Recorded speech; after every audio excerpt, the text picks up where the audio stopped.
Vamos ver qual é a crítica de John Locke às ideias inatas. Lembrando que, quando a gente fala de crítica às ideias inatas, na verdade a gente está falando de uma crítica a um pilar do racionalismo.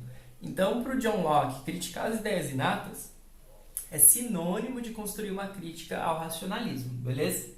Bom, vamos lembrar, lá em Descartes, por exemplo, eu tenho como ideia inata Deus que nos dá a razão. Então Deus é um exemplo da razão para o bem, assim como o gênio maligno é um exemplo da razão para o mal, né? da razão errônea, e por decorrência disso, ele considera a compreensão geométrica, né, das dimensões, por isso que ele fala lá da resistência, por exemplo, como algo que é inato, que é perceptível, por isso que tem a resistência. Se vocês voltarem lá, vocês vão ver. A ideia de perfeição, que está ligada à própria essência do que seria Deus, e a ideia de infinito. Essas são ideias racionais e inatas no pensamento cartesiano. Bom, o Locke, em si, na obra dele, ele vai fazendo uma desconstrução de cada uma dessas ideias. Mas a mais importante da gente entender é a desconstrução de Deus, porque se eu acabo desconstruindo essa noção de Deus como uma ideia inata, automaticamente eu desconstruo as outras, né? Beleza? E aí o que o John Locke vai argumentar? O John Locke é um cara ligado à nobreza da Inglaterra, ele passa um tempo na Holanda, né? Então ele é um cara que tem muitos contatos, e não só ele viajou, quanto conhece muitas pessoas que viajaram aí no século XVII, fazendo as grandes expedições.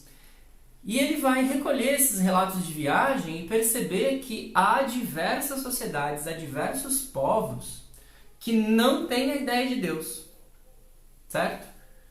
Ou que têm muitos deuses, ou que até têm palavras equivalentes a Deus, né, que faria o mesmo papel organizacional na sociedade da ideia de Deus, mas quando você pergunta para esses povos, para eles descreverem esse Deus, ou esses deuses deles, eles não têm nada a ver com aquele Deus europeu ali que o Descartes está defendendo como ideia inata.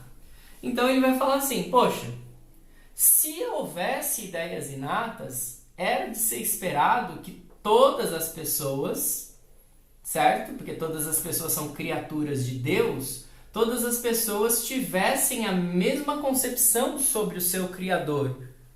Mas não é isso que se observa na realidade, empiricamente, indo lá e perguntando para as pessoas. Não se observa isso, ok? Logo, a própria ideia de Deus, ela não se confirma enquanto uma ideia inata, enquanto algo que é pré-existente à existência, ok? Daí, pessoas, voltamos a pensar um pouquinho naquele exemplo do barco, né? Tem uma passagem onde ele vai fazer, através dessa metáfora, aqui, essa crítica ao racionalismo.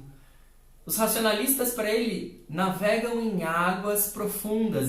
Os racionalistas estão tentando imaginar o que tinha lá no fundo do oceano, aquelas bolinhas que eu desenhei aí na lousa anterior. Eles estão tentando imaginar, mas eles não podem ver. Não dá para ir ver o que está lá. Então eles só conseguem imaginar. E ao imaginar, pessoas, os racionalistas acabam criando questões e disputas sem solução, pois eles estão navegando para além da onde eles conseguem dar pé, para além da onde as cordas são presentes, aquelas cordas do marinheiro são presentes. Tudo bem? A crítica às ideias inatas do Locke?